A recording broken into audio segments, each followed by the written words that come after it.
Owen Welling. I'm with Gun Rights Across America. I'm here today in Auburn, Washington with BJ Halstead, and grassroots gun activist, I guess you could say. so do you have an organization that sponsored this at all?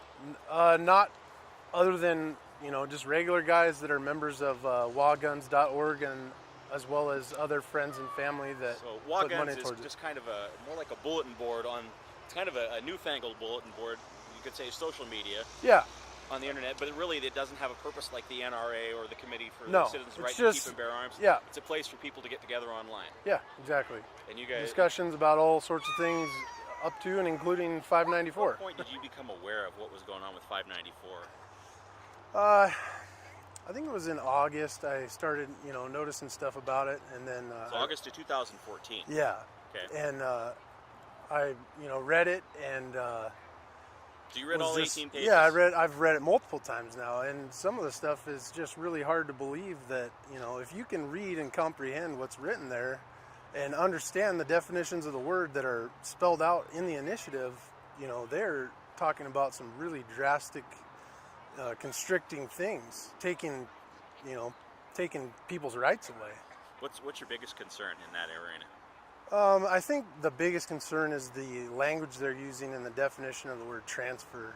And the definition is literally, in most situations, handing someone a firearm is a crime without both of you getting a background check beforehand and afterwards. But how else are you going to keep guns out of the hands of criminals, right? Well, there's already tons of laws in place that are not... properly being enforced. I mean, we've had tens of thousands of people fail background checks already in the state of Washington, and they've prosecuted much less than 100 people out of tens of thousands of people that have failed background checks. If I recall correctly, the nationwide statistic for prosecution is something like 13. Yeah, it's 13 out of nationwide 800,000 since the Brady bill came into effect in '97. Actually, I don't know the exact numbers, but I know it's... I was digging this up last night. There's nearly 198 million NICS checks since the Brady bill was instituted. Yeah. 198 million, and total nationwide there's been not quite 2 million. I think it's like 1.3 million denials. Yeah. And so there's instances that the pro 594 campaign is using, saying, this guy failed the background check and then he went and bought a gun. Well, how come when he failed the background check, why didn't they do something about it then? Because him simply trying to purchase a gun when he knows he's not allowed to is a felony in itself. Do you take that situation and say, okay, 594 is now in effect. How do you think that's going to change what would have happened? I don't think it's going to change anything, because writing something on paper and calling it a law is not going to change criminal behavior. If someone's hell-bent on doing something, you're not going to, it might be ever so slightly harder, but if someone is intent on committing an evil act, they're going to do it regardless of what it says in the law. More books to throw at him after the fact. Yeah. Then. So your biggest concern then is not that it's just not a do-nothing or a redundant law, or is there something else that's... Well, and then it's not just about, the gun show loophole and background checks. Some of what's passed will take away hunting rights, partial takeaway of hunting rights of, kids right now that are legal to hunt from the age of 14 to 18. You're taking... With or without their parents? They will not be able to hunt without their parent or legal guardian. So say if I wanted to take my neighbor's son hunting, and I put him, right here, you stay here, and if you see whatever we're hunting for, go ahead and take it. Well, this will make it illegal. So a single mom who has a son who wants to learn how to hunt, unless his father or legal guardian wants to take him. Or she could take him. Can't really send them with anybody else. Yeah, and then the other thing that's really irritating is right now in the state of Washington, if you're 18 to 21 years old, you can buy a pistol from a private party, and once this goes into effect, it's virtually going to eliminate that. So essentially... So like under the current federal law, you cannot get a NICS check until you're 21 to buy a pistol, but you're still lawful to possess if you can buy one private party. For 18, protection, say if you're archery hunting and you want to have a pistol with you, for protection or competition shooting, or just target shooting in general. Now, when you were growing up, that's one of the things that, as I read through the law and went back to the RCWs and looked, as I read it right now, someone who is 14, they have their hunter safety certificate and they have their hunting license. Dad, mom can go and drop them off on the woods with their weapon, and they can go hunt. Yeah. They can go do that alone. Yeah. But 594 would change that they have to be with a parent. They have to be under immediate supervision, which means they must be, you are standing right next to each other. Isn't parental supervision a good thing?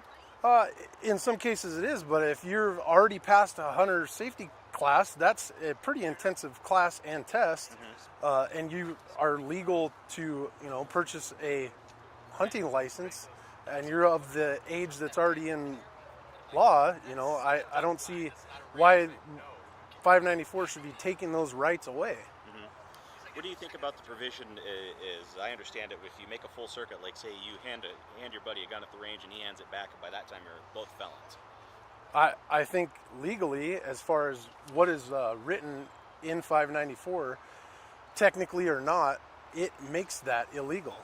And that I'm not the kind of person that just goes by what somebody tells me is the case. I'm going to go by what the law says, and quite frankly, the law, that transfer provision, the only time that kind of thing comes into effect where you're allowed to do that is if, say, it's a rental gun that stays at the range all the time. That's because that section of the initiative is poorly worded and poorly written.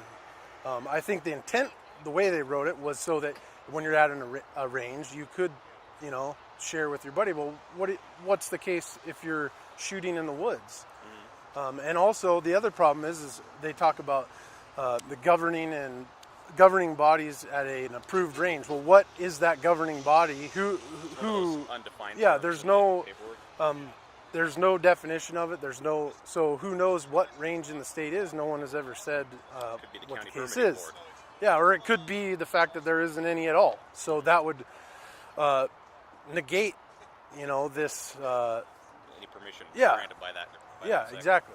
Look, laws should punish criminals, right? Exactly. If there is a victim, somebody has been wronged, there is a crime, right? Yeah. And that was part of the thing that we, when was the prohibition was repealed? Early 20s. Yeah. Alcohol, hey, these people are enjoying a substance. They're not hurting anybody until they commit an act of aggression against somebody else. Kind of doesn't make sense to control a substance for recreation. Now, here in Washington, was it a year or 2 years ago, they legalized recreational marijuana use. It's a substance, hey, they're not smoking in restaurants, whatever. Yeah. And it didn't make any sense to spend police resources on controlling a substance that people use recreationally. Yeah. Now, we have a substance that people use recreationally as weapons, and they use it for their self-defense. And we're saying, hey, here, take my weapon. Now you're a criminal. Yeah. And why are we punishing law-abiding citizens when there's no crime? Yeah. No victim, no crime. What is the real intent behind this law if you're just out to punish people that are only going to look to abide by the law? And what is the priorities of this group of elitist billionaires who are pumping money into this campaign, but yet at the same time they all can easily afford 24-hour armed protection, or they'll dump $1 million into the campaign and then the next day they go out and buy a tank. Oh yeah, or for recreation they have a tank or warplanes or a hangar full of warplanes. Exactly. And that's which did you get a background check for that? Yeah, that's and you're talking about such a small group of people that are doing it. What is your intentions? Why are you trying to take the rights away of the majority? Well, I mean, do you recall Michael Bloomberg is the former mayor of New York City, right? And he wanted to put in play a regulation on sodas there. Yeah. So, I mean, you try to take the sodas away from large sodas from people in New York City. He was doing it for their own good, and now he wants to restrict how you can train your family, train your friends, or share part of your culture. And I think that's it speaks really sadly to his projection of his values on other people instead of looking for voluntary solutions to engage people and train and educate them. Yeah. Well, and what's next? You're going to attack people's Second Amendment rights, which are guaranteed by the Constitution. If this works out, what are they going to do next? Are they going to try to attack your right to free speech, or what's next? We saw the free speech zones in Nevada last year. Do you see where they had the fence out and the signs? I mean, can you imagine the county coming by in this area and saying, hey, this isn't an approved permitted free speech zone? Yeah. Where does it stop when somebody tells you what you can and can't do? Yeah. It's just ridiculous. I'm on wallguns.org, and I saw a thread on there about a billboard, and so I knew that I had you know, a good place to put one, but we didn't really have any way to, or any, you know, we just were starting with ideas on how we were going to make it happen, and so I started a thread on Wall Guns, and we ended up with enough members donating money to get enough money to buy the sign in less than 2 days, and so we, you know, got the money, bought the sign, and put it all together, and had a bunch of friends and family come down and members of Wall Guns, and put it together. This is your family land. Yeah. And then the money for this sign came from you and donations from friends? Friends and guys that are on wallguns.org. A lot of them guys that live far away that couldn't make it down here, but then there's some guys that you know, donated money and also came down to help us put the sign up. Okay, and this is 285th, and over there is West Valley West Highway. Valley, and 167 is right here. And now you guys have been here since 2 o'clock. It's, geez, what time is it now? Almost 6? 5 o'clock now, and you've got a dozen people out here waving signs and barbecuing. Lots of people honking. We got a canned food drive going. Almost got 2 garbage cans full of canned food, and everybody's having a great time. I want to go back to the background. You gave me a little bit of how this came together before, about the sign, and when you first found out about the law. What inspired you to put this up? I just felt like with, you know, the amount of volume of traffic that we have here in rush hour, that this would be a great spot to get exposure for, you know, what we believe is the right thing. I think, you know, what we're doing today is a great example of what happens when you get a bunch of great people who are like-minded together and, you know, are willing to try to do their best to fight for what they believe is right. No billionaire backing needed. Not at all. Awesome. Thank you so much. Yeah.